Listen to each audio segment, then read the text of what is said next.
जितनी फजीहत मोहन सरकार ने भारतीय जनता पार्टी की कर दी है, जितनी फजीहत मध्य प्रदेश विधानसभा चुनाव 2023 के बाद केंद्रीय बीजेपी की हुई है, उतनी फजीहत अभी तक बीजेपी की किसी भी कार्यकाल और किसी भी मुख्यमंत्री के समय में नहीं हुआ। यह संकेत खुद केंद्रीय बीजेपी ने दे दी और केंद्रीय बीजेपी ने बहुत बड़े बड़े संकेत मोहन सरकार को दे दिए हैं, जो मोहन सरकार के लिए आने वाले टाइम पर बड़े मुश्किल खड़े कर सकते हैं। दरअसल केंद्रीय बीजेपी ने क्लास लगाई है, मध्य प्रदेश के बड़े और दिग्गज नेताओं की वर्चुअल मीटिंग बुलाई है और उस मीटिंग में राजनीति का पाठ पढ़ाया है। उस राजनीति के पाठ में किस किस नेता को शामिल किया गया था, कौन नेता उस मीटिंग से दूर रहे, यह भी हम आपको बताएंगे। लेकिन बीजेपी ने कैसे क्लास लगाई है, किन किन नेताओं के लिए एक सूचना पटल लगा दिया है, एक चैलेंज कर दिया है कि आपके लिए आने वाले टाइम पर मुश्किल हो सकती है, किन किन नेताओं को नसीहत दे दी है, यह सब कुछ आपको जरूर जानना चाहिए।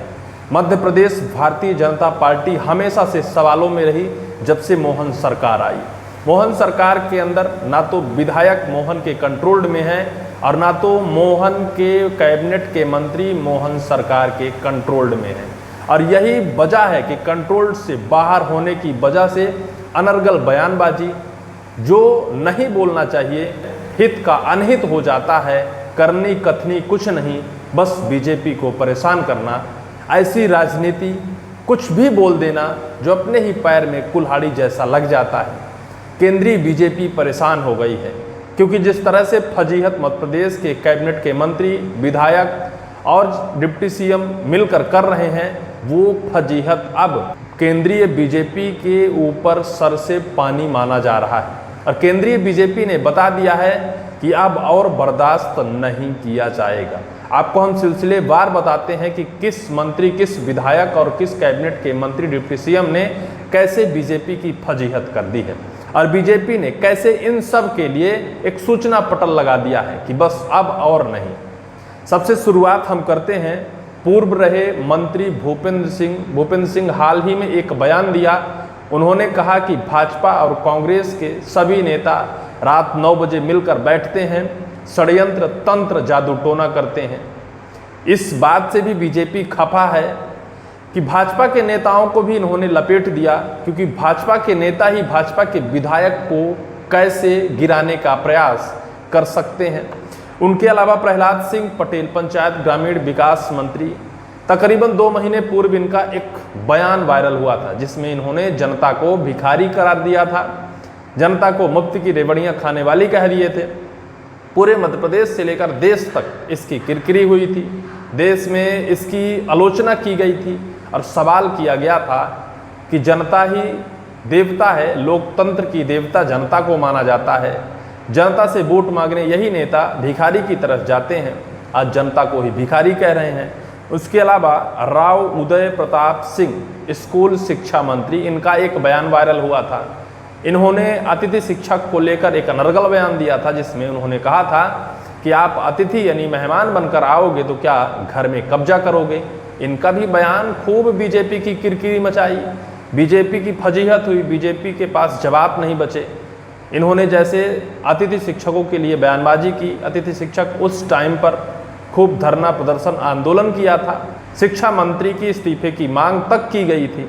उसके बाद चिंतामणि मालवीय, ये विधायक आलोट के हैं, इन्होंने अपनी सरकार के क्रियाकलाप, अपनी सरकार के विकास को कहीं न कहीं सवाल उठा दिया था। मोहन सरकार ने जो सिंहस्थ आयोजन में भूमि अधिग्रहण प्रक्रिया है, अभी तक अस्थायी रूप से भूमि अधिग्रहित की जाती थी, लेकिन इस सिंहस्थ में स्थायी रूप से यानी किसानों की जमीन खरीद कर वहाँ पक्के मकान बनाने का प्रयोजन तैयार किया।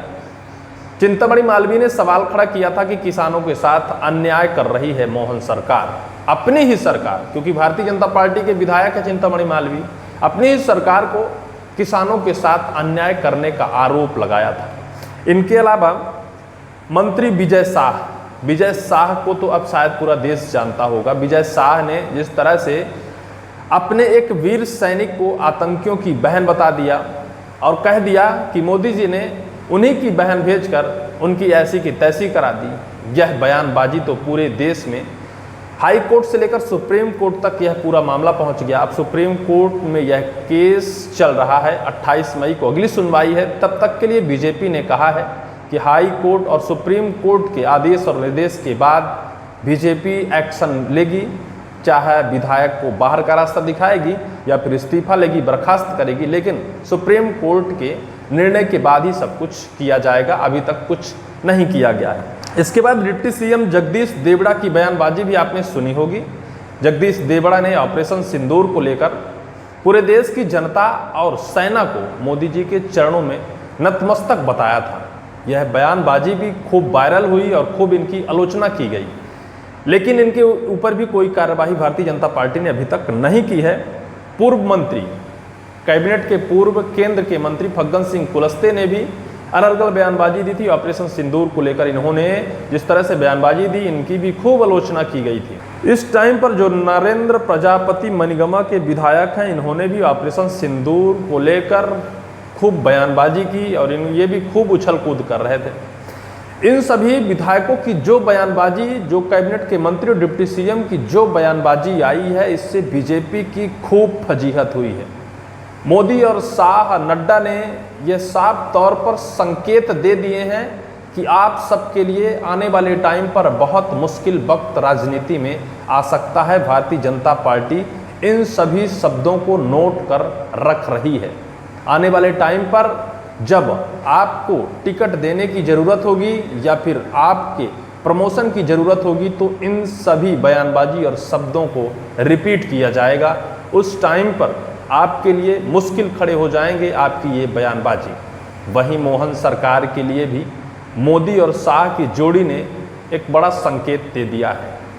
मोहन यादव क्या अपने विधायकों को एकजुट कर नहीं रख पा रहे हैं? कहते हैं कि घर में अगर विवाद होता है तो घर का मुखिया उसका सर्वोपरि जिम्मेदार होता है। तो घर के मुखिया तो मोहन यादव वर्तमान में है, और मोहन यादव के अंदर यदि कैबिनेट के मंत्री, विधायक, डिप्टी सीएम इस तरह से बयानबाजी, आपस में ही विवाद, अपनी सरकार के ऊपर सवाल खड़ा कर दें, तो कहीं ना कहीं मोहन सरकार की मुश्किलें तो बढ़ ही जाएंगी।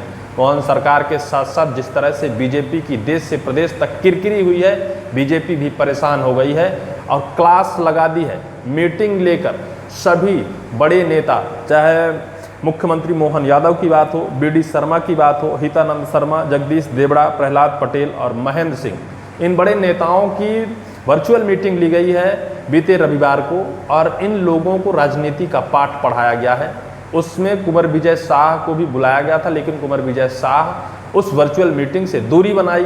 किस वजह से यह नहीं कहा जा रहा है, अभी समझ नहीं आ रहा है। लेकिन जिस तरह से बीजेपी आला कमान ने राजनीति की क्लास लगाई और क्लास में इन सबको नसीहत दी, इससे यह साफ तौर पर जाहिर हो रहा है कि 2023 विधानसभा चुनाव मोहन सरकार सही और सटीक नहीं बैठ रही है।